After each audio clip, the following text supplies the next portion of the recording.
Puji Tuhan. Shalom. Shalom. Apa kabar hari ini? Puji Tuhan. Mari kita tetap memelihara sukacita dari Tuhan, sebab sukacita dari Tuhan itulah kekuatan kita. Amin. Bapak Ibu, jangan cemas, jangan gelisah. Sekalipun ditojo una-una, ya kita cukup lama berdoa dan Tuhan begitu baik. Dan kalau Tuhan izinkan ini terjadi, ditojo una-una, seperti sudah kita tahu bersama, sudah ada kasus untuk COVID-19, tapi mari kita akan tetap menjadi jemaat Tuhan yang tetap menjaga imun tubuh dan terlebih iman kita. Amin. Dua hal ini adalah hal yang tidak bisa dipisahkan. Karena kenapa Bapak Ibu? Waktu kami ke Lubuk minggu lalu, 3 minggu lalu, kami masuk ke sebuah tempat perbelanjaan karena ada sesuatu yang saya mau cari. Saya di situ masuk, saya kaget, wah tidak ada yang pakai masker, ini dia punya penjaga toko. Jadi saya coba-coba bertanya, maaf Mbak, kenapa tidak pakai masker? Oh Ibu, kami ini orang yang percaya kepada Tuhan. Kami lebih takut Tuhan daripada takut corona. Wow, berarti saya tidak takut Tuhan karena saya pakai masker. Orang yang takut Tuhan itu akan dibuktikan lewat sikap hidupnya yang mentaati peraturan pemerintah. Ya, kita bicara takut Tuhan, tapi kalau kita jadi jemaat Tuhan yang tidak jadi berkat di luar itu nol. Ya, jadi mari hari-hari ini semenjak kita tahu berita ini ada, kasus ini ada, mari kita tetap menjadi jemaat yang tetap menjaga imun tubuh kita dengan baik, ikuti aturan yang sudah ditetapkan, dan kita terlebih utama tetap bersukacita di dalam Tuhan. Amin. Mari kita lihat kebenaran firman Tuhan pagi hari ini. Ya, Bapak Ibu, saya mau bicara tentang pilihan yang benar. Kita buka di dalam Amsal pasal yang ke-21 ayat yang ke-3. Dalam hidup ini ada begitu banyak pilihan. Saudara baru buka mata bangun pagi, kita sudah diperhadapkan dengan pilihan. Saudara mau tetap tidur atau mau bangun, itu pilihan yang pertama. Kemudian pilihan yang kedua, saudara mau langsung lompat dari tempat tidur atau duduk berdoa dulu, pilihan. Kemudian yang ketiga, saudara mau langsung bekerja atau mandi dulu. Dalam hidup ini, setiap menit kita itu diperhadapkan dengan pilihan, ya. Jadi pagi hari ini ada satu yang diungkapkan, saya tertarik dengan ayat firman Tuhan ini, dan mari kita akan melihat apa pilihan yang benar sesuai dengan konteks pembacaan kita. Amsal 21 ayat yang ke-3. Ya, mari kita baca firman Tuhan ini secara bersama-sama dalam hitungan yang ke-3. 2, 3. Melakukan kebenaran dan keadilan lebih dikenal Tuhan daripada korban. Puji Tuhan. Ya, kita tahu bersama Salomo dikaruniakan hikmat yang tidak ada sebelum dan sesudahnya. Tidak ada manusia berhikmatnya Salomo. Sebelum Salomo dan sesudah Salomo, itulah kasih karunia Tuhan buat Salomo. Dia adalah orang yang sangat berhikmat, yang menulis kitab Amsal, menulis kitab Al-Khatib atau pengkhotbah. Ya, ada begitu banyak wejangan-wejangan hikmat dalam firman Tuhan, khususnya di kitab Amsal. Apa yang harus dilakukan sebagai orang-orang yang percaya, orang-orang yang sudah ditebus, yang sudah diselamatkan. Dan salah satu yang kita akan pelajari pagi hari ini adalah tentang melakukan kebenaran dan keadilan. Ya, itu lebih berkenan kepada Tuhan daripada korban. Pengorbanan kita, ada begitu banyak pengorbanan. Pengorbanan materi kita sudah berikan begitu luar biasa.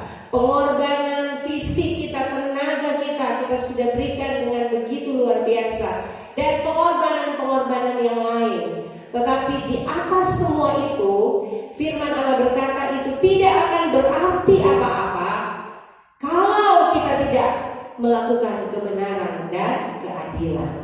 Bapak Ibu perhatikan, Tuhan menciptakan kita itu unik. Setuju? Amin Bapak Ibu. Tuhan menciptakan manusia itu unik adanya. Kita ini unik, satu ciptaan Tuhan yang unik. Tuhan memberikan begitu beraneka ragam. Bahkan dari orang kembar pun tetap ada yang beda. Bapak Ibu tidak akan menemukan sama persis dari pribadi yang kembar, anak kembar. Itulah ciptaan Tuhan.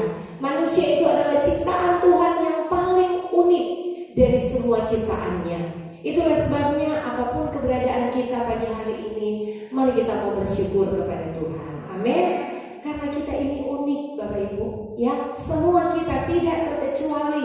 Tuhan menciptakan kita begitu spesial. Kenapa? Karena Dia memberikan tubuh kepada kita itu luar biasa, dengan tujuan dan fungsi masing-masing.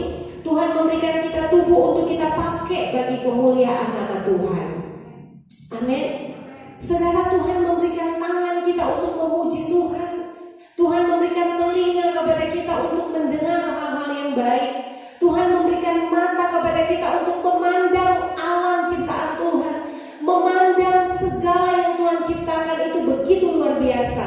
Dia beri mata kita untuk memandang. Kemudian yang menjadi masalah di sini, apakah bagian-bagian tubuh yang unik yang kita miliki ini kita sudah pakai untuk kemuliaan nama Tuhan? Apakah bagian-bagian tubuh yang Tuhan sudah karuniakan dalam hidup kita yang terkecil sekalipun itu kita sudah pakai untuk kemuliaan Tuhan?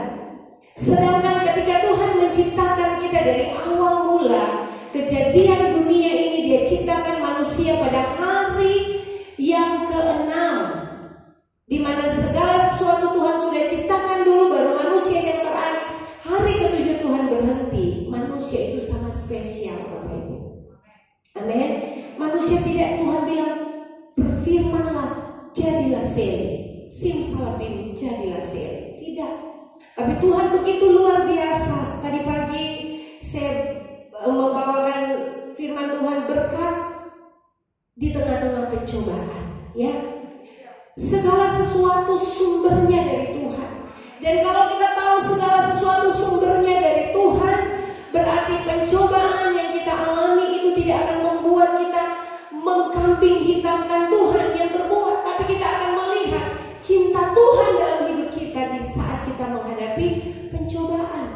Pujilah aku Tuhan. Daud berani nantang Tuhan. Karena Daud melihat berkat Tuhan itu banyak sekali dalam hidup Daud. Jangan sampai kita terpesona dengan berkat, tapi mari kita mau terpesona juga dengan pencobaan yang kita alami. Pencobaan itu banyak sekali macamnya Bapak Ibu. Salah satu, ketika kita melihat dunia ini yang semakin tidak adil kepada kita, itu pencobaan. Sementara kita mau jadi jemaat yang tetap bersih di tengah-tengah keadaan orang-orang yang terkontaminasi dengan dunia, itu pencobaan. Dan kalau kita berhasil, kita akan menjadi jemaat yang tahan uji. Amin. Sama seperti kemarin kami ke Luwuk, saya melihat bunga yang begitu luar biasa. Ada bunga yang tahan uji, ada bunga yang tidak tahan uji. Kenapa? Penjual itu berkata begini, ada bunga sekalipun sudah melewati jauh sekali perjalanan, sampai di tangannya bunga itu tetap hidup, dia tetap segar. Tapi ada bunga yang cuma beberapa hari dalam perjalanan, sampai dia terima di tangannya sudah layu. Membuktikan kualitas iman. Kita tidak akan bisa lihat iman kita akan teruji, iman kita yang naik level, kalau kita tidak alami pencobaan. Jadi mari kita melihat segala sesuatu yang Tuhan jadikan dalam hidup kita ini unik Bapak Ibu. Silih berganti, susah dan senang, bahagia dan penderitaan. Tuhan menjadikan itu sebagai satu kemuliaan bagi kita. Nah, mari kita lihat, sudahkah Bapak Ibu lakukan apa yang menjadi bagian kita memakai tubuh ini untuk kemuliaan Tuhan? Mari kita lihat dari segi firman Tuhan. Amsal katakan. Kita buka di dalam Amsal pasal yang tadi 21 ayat yang keempat. Kita akan belajar secara cepat ya. Amsal 21 ayat 4, mata yang congkak dan hati yang sombong yang menjadi pelita orang fasik adalah dosa. Bapak Ibu, Tuhan itu memberikan mata kepada kita untuk kita pakai melihat hal-hal yang benar. Tuhan memberikan hati kepada kita supaya kita memiliki hati seperti Yesus. Amin. Hati seperti Yesus adalah hati yang rendah, hati yang mengasihi, hati yang melepaskan pengampunan. Tetapi orang percaya yang tidak bisa memakai anggota tubuhnya dengan benar, sebentar kita akan lihat apa yang akan terjadi dalam hidup kita. Nah, di bagian firman Tuhan ini masih begitu banyak orang-orang yang tidak menyadari akan fungsi anggota tubuh yang Tuhan berikan. Sehingga ayat yang keempat berkata begini, mata yang congkak dan hati yang sombong. Mata tidak dipergunakan dengan baik. Mata yang congkak adalah satu hal yang tidak berkenan kepada Tuhan. Salomo menegaskan, menyebutkan bahwa mata yang congkak dan hati yang sombong adalah dosa. Mari pagi hari ini kita mau fungsikan pandangan kita dengan benar. Tidak memandang segala sesuatu dari sudut pandang kedagingan kita sebagai manusia. Tapi mari kita mau memandang, mata ini kita pergunakan untuk melihat bagaimana hari-hari ini Tuhan sementara melukiskan keindahan dalam hidup kita. Keindahan yang Dia lukiskan itu apa? Bukan hanya berkat, tetapi segala sesuatu, termasuk Tuhan izinkan kita ada di tengah-tengah pandemi COVID-19, Bapak Ibu, supaya Bapak Ibu jadi jemaat yang tahan uji, jemaat yang benar-benar melihat bahwa saat ini kita tidak bisa hidup tanpa Tuhan. Amin. Kita perlu Tuhan, kita mau bergantung kepada Tuhan. Dan di Amsal katakan bahwa bagaimana mata ini kita akan pakai untuk memandang. Kemudian yang kedua di sana, hati yang sombong. Hati Yesus adalah hati yang penuh dengan belas kasihan, hati yang penuh dengan kelemah lembutan. Ingat waktu ada perempuan pezina yang datang kepada Yesus, murid-murid berkata, dia perempuan pelacur, dia perempuan yang sudah memiliki suami yang banyak. Tapi Tuhan bilang apa? Siapa yang tidak berdosa, ambil batu, dia yang duluan lempar. Ada yang lempar, satu persatu pergi tinggalkan perempuan. Hanya Yesus dan perempuan itu. Kenapa Tuhan tidak menghukum perempuan ini? Tuhan berkata, jangan pergi dan jangan berbuat dosa lagi. Tuhan benci dosa, tapi Tuhan mengasihi orang berdosa. Tuhan melihat dengan hati yang sungguh-sungguh mengasihi wanita ini. Ada begitu banyak kita orang-orang yang berdosa. Kita juga punya dosa, tapi kita tidak mau mengampuni orang yang bersalah kepada kita. Hati yang congkak, hati yang sombong. Kemudian kita lihat lagi sebelum selanjutnya, ayat yang ke-6. Mari kita buka ayat yang ke-6, perhatikan. Memperoleh harta benda dengan lidah dusta. Garis bawahi, lidah dusta adalah kesia-siaan yang lenyap dari orang yang mencari maut. Jadi yang pertama tadi mata sombong, yang kedua hati yang congkak, mata yang congkak, hati yang sombong, dan ketiga lidah dusta. Yang keempat apa lagi? Ayat yang ke-9. Ayat 9, 4 ya. Lebih baik tinggal pada sudut soto rumah daripada diam serumah dengan perempuan yang suka bertengkar. Ini yang keempat, suka bertengkar. Mulut yang suka bertengkar. Nah, yang terakhir ayat 13. Ayat 13 kita lihat. Siapa menutup telinganya bagi cerita orang lemah tidak akan menerima jawaban kalau ia sendiri berseru-seru. Siapa yang menutup telinga? Orang tahu ada saudara kita yang menderita. Orang melihat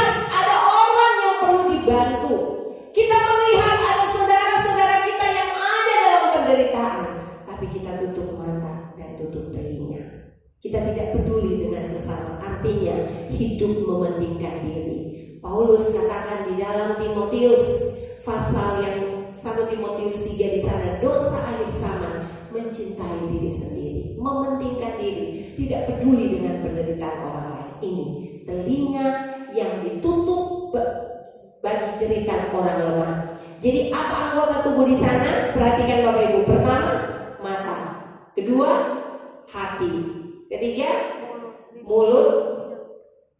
Dan lidah, yang lidah berdusta, mulut. Dan yang terakhir, telinga. Sudahkah kita pakai anggota tubuh kita untuk memuliakan Tuhan? Atau kita menjadi jemaat yang terlibat dengan hal-hal ini? Mata congkak, hati yang sombong, lidah dusta, mulut yang suka bertengkar. Mari, Bapak Ibu, yang terakhir apa? Telinga, pura-pura pongo. Orang Manado bilang, Solia ada di saudara yang menderita, yang perlu dibantu, pura-pura pongo. Kita akan belajar bersama cepat. Ini tidak dikehendaki oleh Tuhan. Sekarang bagaimana seharusnya kita berbuat? Apa yang harus kita lakukan untuk menjalani pilihan hidup yang benar, pilihan yang berkenan kepada Tuhan? Yang pertama, mari kita lihat ayat yang ke-15. 2 kali diulang. Ayat yang ketiga tadi yang saya sudah baca, dan ayat yang ke-15, ya. Ayat 15 saja kita baca. Melakukan keadilan adalah kesukaan bagi orang benar, tetapi menakutkan orang yang berbuat jahat. Ini 2 kali diulang dengan ayat yang ketiga. Ayat yang ketiga tadi berkata melakukan keadilan dan kebenaran lebih dikenan Tuhan daripada korban. Kembali ayat yang ke-15 diingatkan lagi bahwa melakukan keadilan dan kebenaran itu adalah kesukaan bagi orang benar. Sekarang pilihan hidup kita apa, Bapak Ibu? Mari kita suka melakukan yang benar. Itu dulu yang terlebih utama. Amin. Segala yang benar. Filipi pasal yang ke-5, ya, 4, ayat yang ke-9. Semua yang benar, semua yang mulia, semua yang suci, semua yang disebut kebajikan dan patut dipuji, pikirkan dan lakukan semua itu. Amin. Jadi mari Bapak Ibu kita kembali untuk melihat semua yang benar itu disukai oleh orang percaya. Amin. Amin. Semua yang enak Bapak Ibu. Jadi kalau ada anak Tuhan yang sudah sekian lama ikut Tuhan, kemudian tidak suka melakukan kebenaran, why bagi dia? Bapak Ibu tanya dirimu, saya sudah jadi orang benar atau belum? Maaf, firman Tuhan pagi hari ini agak keras, tapi saya tidak bisa diam untuk tidak bisa menyampaikan. Tuhan itu luar biasa bagi kita. Ketika kita melakukan kebenaran dalam hidup ini, itu lebih berarti daripada segala harta benda kekayaan yang kita punya. Amin. Lakukan dulu kebenaran, maka apa yang akan mengikuti kita? Ayat yang ke-8. Mari kita baca ayat 8. Ini pilihan yang harus kita lakukan. Berliku-liku jalan si penipu, tetapi orang yang jujur lurus perbuatannya. Ada haleluya. Yang kedua, saat kita melakukan kebenaran, praktek hidup yang benar, hidup dengan melakukan kebenaran, semua yang baik. Yang kedua, kita pasti jadi orang jujur. Amin. Katakan kiri kanan, jadi orang jujur. Oh haleluya Bapak Ibu. Jujur Bapak Ibu. Orang yang paling disukai di dunia ini adalah ketika dia jujur. Coba orang kalau cari pegawai, yang orang tanya duluan, jujur dia? Ya, jujur Bapak Ibu. Kita tidak akan bisa berlaku jujur. Ayat 8 tadi berkata, berliku-liku jalan si penipu. Kita kembali tadi di ayat yang sebelumnya, orang baca ayat berapa? Lidah dusta, ayat yang ke-6. Jadi orang yang tahu mempergunakan anggota tubuhnya untuk memuliakan Tuhan, dia tidak pakai lidahnya untuk berdusta. Amin. Dia tidak pakai lidahnya untuk menipu, tapi dia jujur di hadapan Tuhan, berlaku jujur. Jujur dalam segala hal Bapak Ibu, ya. Jujur jujur juga terlebih kepada Tuhan. Tapi kalau ada orang bilang, oh saya jujur kepada Tuhan, tapi kalau dia tidak jujur di hadapan manusia, itu bohong besar. Sedangkan manusia yang kelihatan dia tidak jujur, apalagi Tuhan yang tidak kelihatan. Sama dengan ada satu cerita intermezzo sedikit. Ada satu cerita, ada nama Alo di sini, tak ada ya? Nah, satu saat Alo ini hari Minggu dia cuma dipanjat orang di pohon langsat. Gembalanya pulang melewati kebun, lihat Alo ada sementara panjat langsatnya orang. Gembalanya lihat Alo turun ngana dari pohon itu. Alo dia bilang, kenapa ini pendeta suruh saya turun? Turun ngana, itu orang punya, jangan ambil. Kalau ngana tidak mau turun, kita mau bilang ngana sama ngana be papa. Pendetanya kasih tahu dengan papa.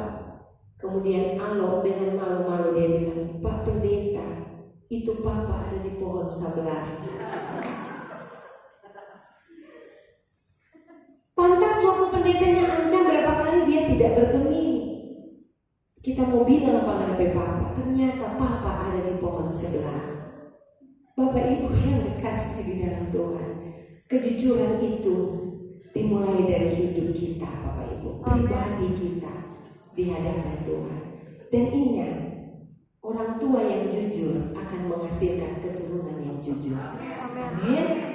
Kita akan bisa berkata kepada anak kita, jujur.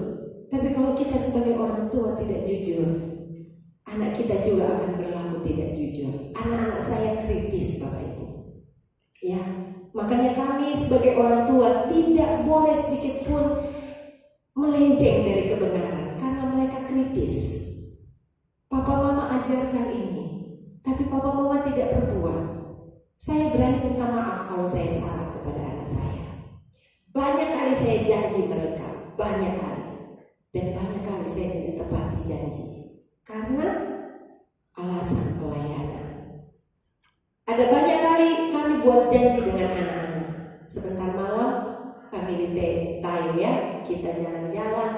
Anak-anak itu biar cuma dibawa ke minimarket, so senang banget. Tapi banyak kali kami alpa karena tiba-tiba ditelepon ada pelayanan.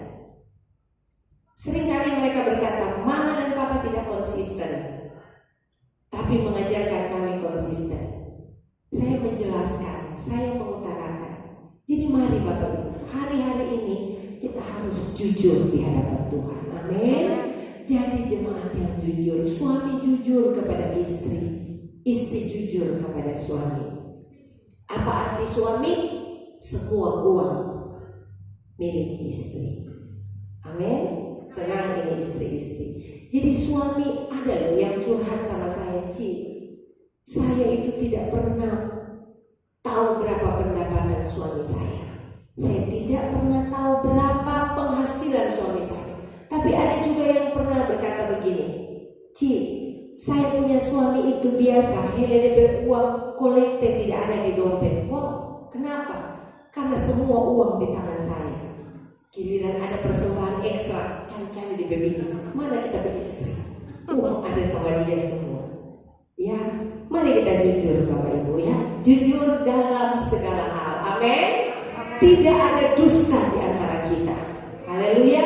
Jujur, yang jujur Bapak Ibu. Karena berlaku jujur itu adalah hal yang dikehendaki Tuhan. Tuhan pasti memberkati orang yang jujur. Yang kemudian ayat yang ke-11. Ayat 11. Jikalau si pencemooh dihukum, orang yang tak berpengalaman menjadi bijak, dan jikalau orang bijak diberi pengajaran, ia akan apa? Beroleh pengetahuan. Perhatikan kalimat ini. Jikalau si pencemooh dihukum, orang yang tak berpengalaman menjadi bijak, dan jikalau orang bijak diberi pengajaran, ia akan beroleh pengetahuan. Ada firman yang berkata begini, jangan kamu mengecam seorang pencemooh, karena kita akan dibenci. Orang pencemooh itu apa? Orang yang kepala batu, orang yang tidak mau diajar. Pencemooh itu dia merasa dia paling benar, orang lain salah semua. Dia yang paling benar. Jadi ketika pencemooh itu dihukum, maka orang yang berpengalaman, orang-orang yang hidup mau diajar, hidup yang mau dibentuk, itu akan beroleh pengetahuan. Poin yang ketiga di sini, untuk memilih pilihan yang benar, kita mau diajar. Amin. Jemaat GPDI Ampan adalah jemaat yang sungguh-sungguh mau menerima pengajaran. Bapak Ibu tidak jadi orang bebal.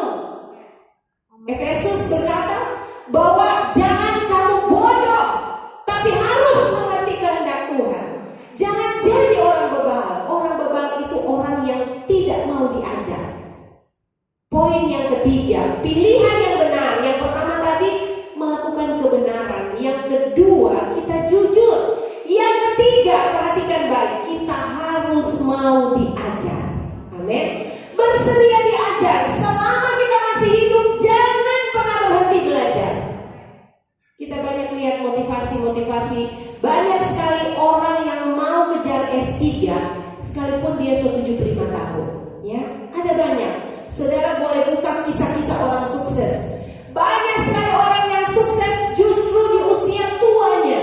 Saudara tahu kenapa itu? Perusahaan Kentucky, KFC, DP gambar logo orang tua. Orang tua itu sukses. Kalau saudara baca perjalanan hidupnya, dia yang menciptakan itu bumbu Kentucky yang menjadi kesukaan orang saat ini. Dia sukses bukan di usia muda, dia sukses bukan di usia produktif, tapi menjelang senja. Dia berhasil di usia tua. Karena kenapa? Tidak berhenti untuk belajar. Orang yang memiliki pilihan hidup yang benar adalah orang yang suka diajar. Amin. Orang yang suka dengan firman. Firman Allah katakan, Mazmur 1 ayat 1 selalu saya ulang-ulang. Orang yang berbahagia adalah orang yang duduk merenungkan firman itu siang dan malam. Amin. Merenungkan artinya mau belajar dari firman, mau terlibat dalam perkataan firman. Tapi why bagi pencemooh, orang yang keras kepala, yang merasa diri benar, yang menolak kebenaran. Saya senang sekali ketika ada orang, dia marah begitu rupa, tapi kalau kami datang, baru satu kata, tiba-tiba air matanya jatuh. Saya melihat pribadi ini mau dibentuk dan diajar. Tapi kalau biasa ketika kami datangi sudah dengan firman masih keras kepala, saya bilang, Pak, kita pulang, nggak ada guna. Sama dengan firman Tuhan bilang, buang mutiara di babi. Pengajaran itu ditolak, pengajaran itu diabaikan. Mari Bapak Ibu, kita memilih pilihan yang benar, kita mau diajar. Amin. Yang berikut, ayat yang ke-14, ayat yang terakhir.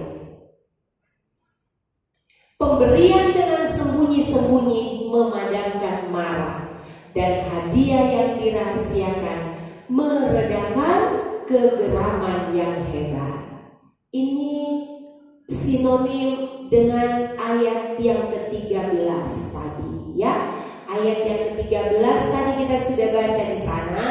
Undur ayat ke-13. Siapa menutup telinganya bagi cerita orang lemah tidak akan menerima jawaban kalau ia sendiri berseru-seru.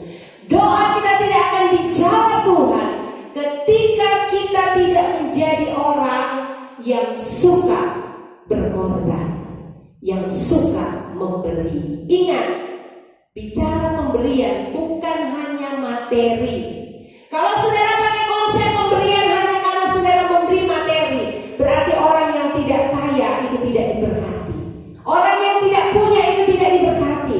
Tapi mari kita melihat konsep pemberian yang Tuhan maksud, yang firman Allah maksudkan, adalah semua kebaikan yang kita bisa lakukan untuk orang lain, itu adalah pemberian. Mari Bapak Ibu kita melihat poin yang keempat. Pilihan hidup yang tepat adalah suka memberi. Katakan kiri kanan, suka memberi. Yang pertama, suka memberi maaf, suka memberi pengampunan, suka memberi, membagikan sukacita. Jangan sebarkan kepanikan, tapi kita suka membuat orang senang. Orang bilang gak ada lu, gak rame. Nah itu dia. Tapi jangan orang bilang kalau ada ngana kerusuhan terjadi. Wah, cilaka itu Bapak Ibu. Tapi mari kita menjadi jemaat yang suka memberi. Saudara bisa beri apa saja. Tidak ada orang yang tidak bisa memberi. Amin. Semua kita bisa memberi. Apalagi kalau saudara berkelebihan dalam hal materi. Tidak salah. Kemarin terjadi percakapan panas di keluarga muda. Karena saya bagikan ayat, ada yang tanggapi, terjadi dialog panjang. Dan salah satu bentuk kesatuan hati itu contoh terjadi di gereja mula-mula. Bapak Ibu baca di Kisah pasal 2 di sana.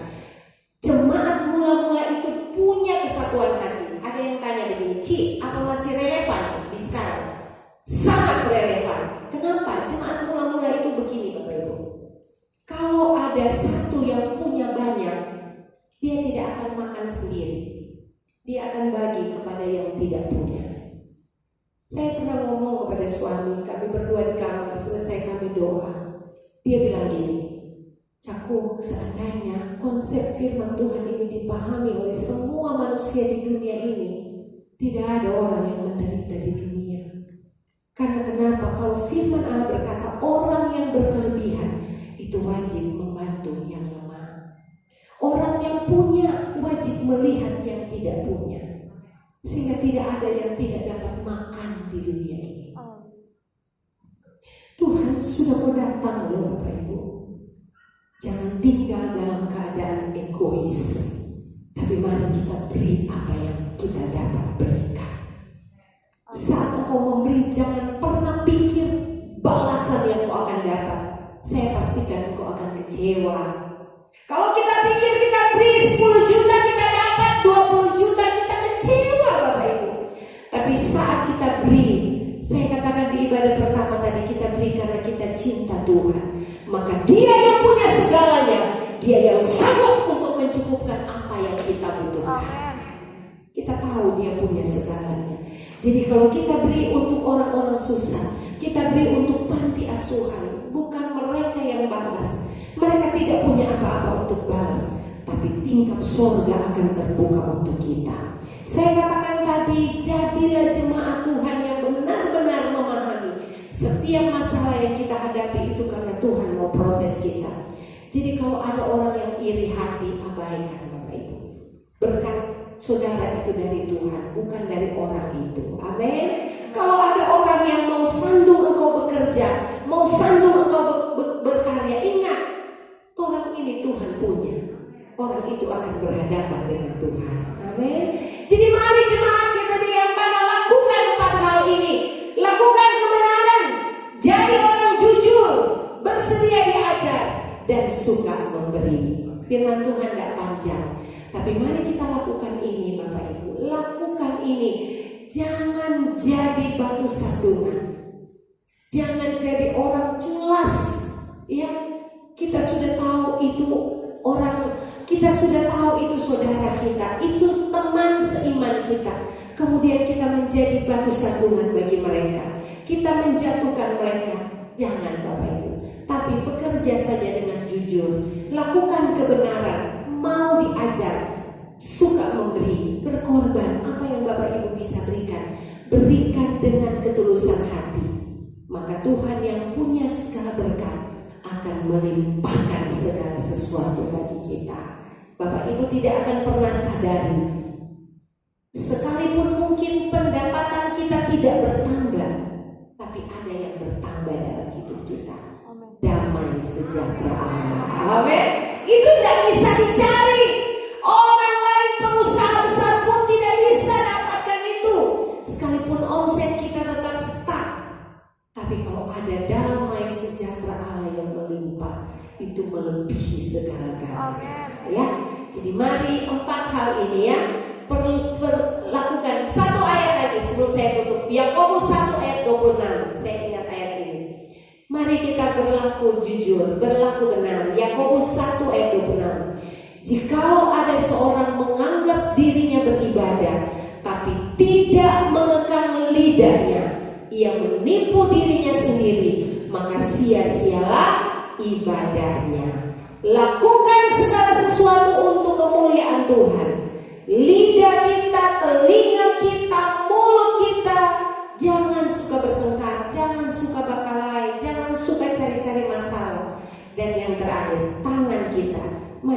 berkorban. Mari kita memberi apa saja, seluruh bagian tubuh kita bisa lakukan untuk memberi bagi orang-orang lain. Senyum, rangkulanmu, sapaanmu, semua kita bisa beri. Apalagi Bapak Ibu yang berkecukupan dalam hal materi, jangan tutup telinga melihat penderitaan orang lain. Mari lakukan itu.